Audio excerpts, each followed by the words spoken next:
5월 31일입니다. 잠언 16장 16절에서 33절까지 말씀입니다. 지혜를 얻는 것이 금을 얻는 것보다 낫고 명철을 얻는 것이 은을 얻는 것보다 낫다 그랬어요. 이것은 지혜와 명철의 값어치가 은이나 금 같은 재물보다 낫다는 것이죠. 왜냐하면 지혜나 명철은 재앙을 피하고 생명을 얻게 하기 때문인 것입니다. 골로새서 2장 3절에 예수님 안에는 지혜와 지식의 모든 보화가 감춰져 있다 그랬습니다. 그러므로 지혜를 얻는 것, 예수님 그리스도를 믿고 구원 얻는 것이 재물보다 낫죠. 17절 악을 떠나는 것은 정직한 사람이 가는 길이니 그 길을 지키는 사람은 자기의 생명을 지킨다 그랬어요. 역시 여기서도 정직한 사람은 죄악과 파멸로 가는 그런 곁길로 빠지지 않고 신앙의 대로로 달려가는 사람을 뜻해요. 그래서 그런 사람은 실족하지 않습니다. 그 길을 지키기 때문에 생명과 복으로 가득 찬 최종 목적지 천국에까지 무사히 도달하게 되는 것입니다. 18절 교만에는 멸망이 따르고 거만에는 파멸이 따른다 그랬어요. 교만한 자가 나아가야 할 길을 바라보지 않고 오히려 자신의 눈을 하나님보다 그 위에 두다가 결국은 엎드러지는 것입니다. 거만한 자는 진실한 조언을 거부하기 때문에 영원한 파멸을 자초하는 것이죠.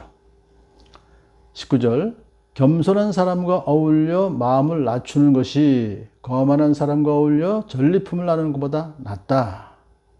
이 겸손한 사람이라는 것은 곤경을 겪고서 하나님 앞에서 겸손히 낮아진 사람을 말해요.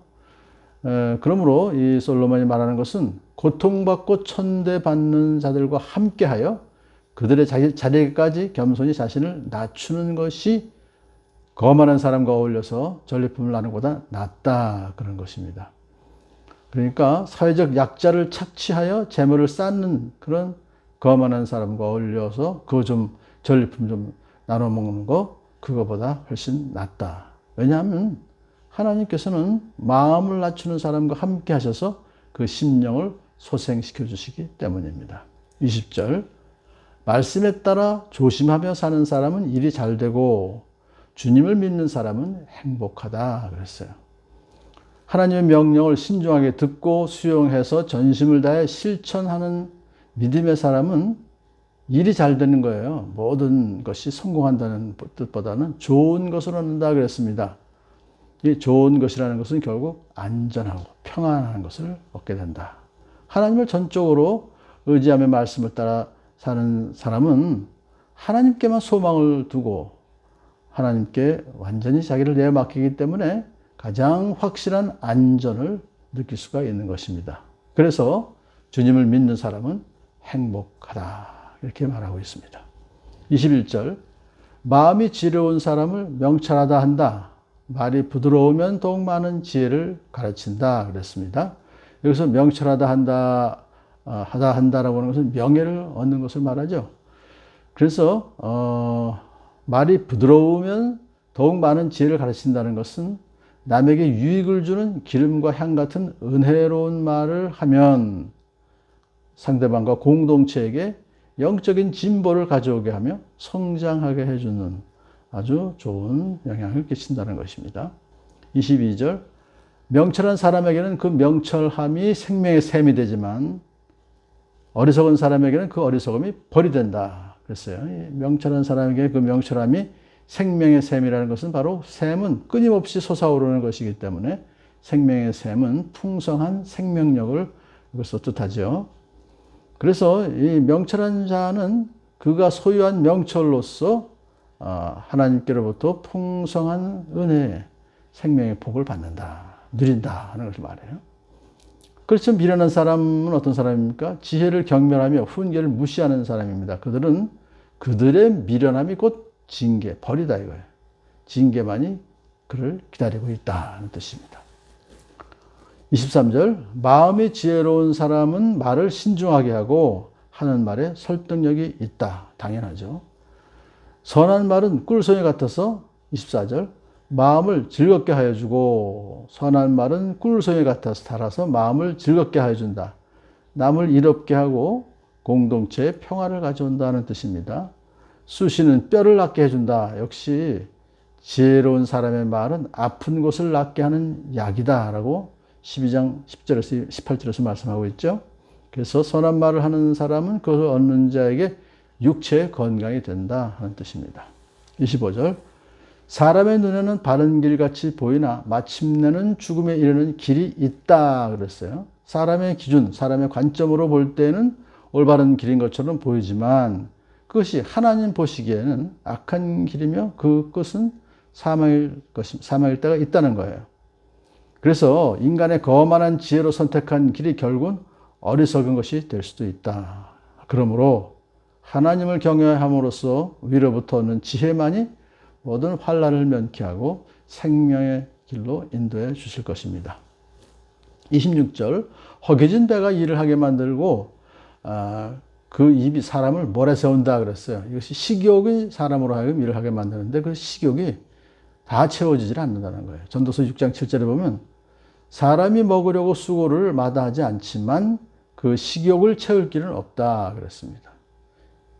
동물들은 배 부르면 안 먹어요. 하지만 우리 사람들은 그냥 먹어요. 27절 불량한 사람은 악을 꾀한다. 그들의 말은 맹렬한 불과 같다. 이 공동체에게 해악을 끼치는 그런 사람은 파괴적인 언어 생활을 한다는 것이죠.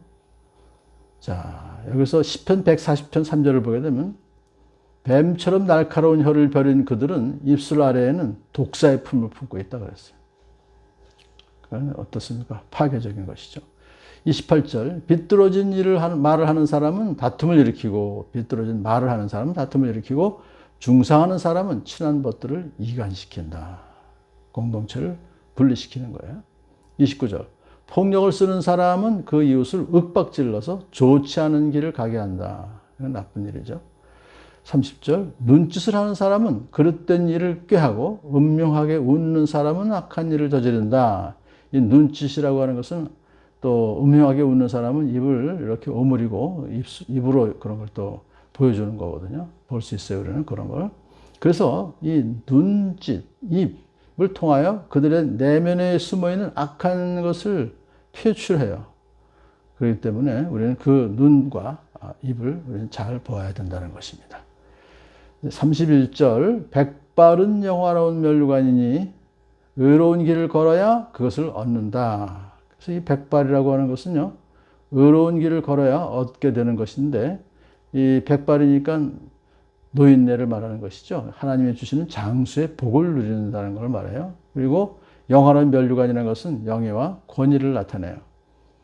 그래서 이 땅에서 장수하고 부귀를 누린다고 하는 것은 의로운 길을 걷는 자가 누리는 특권이다 하는 것입니다. 그래서 의로운 길을 걷는다고 하는 것은 지혜로운 자로서 하나님의 뜻을 이해하고 하나님의 공의를 행하며 사는 사람을 말해요.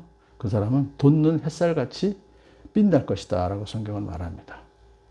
32절 노하기를 더디하는 사람은 용사보다 낫고 자기의 마음을 다스리는 사람은 성을 점령하는 사람보다 낫다. 이 노하기를 더디하는 사람은 자기 마음을 다스리는 사람이에요. 자기 마음에 대한 통치권을 가진 사람이에요. 그러므로 감정이나 기분에 따라 좌우되지 않고 냉철하게 그것을 조절할 수 있는 능력을 가진 사람입니다. 화를 잘 참고 인내하는 그 사람은요, 용사나 성을 점령하는 사람이 힘이 있는 것을 말하죠. 적군을 압도하는 힘이 있어요. 그것은 바로 공동체의 평화를 가져오는 역할을 한다는 것입니다. 마지막 33절 제비는 사람이 뽑고 결정은 주님께서 하신다 하는 것은 주님께서 인간의 모든 행사를 주관하신다는 것입니다.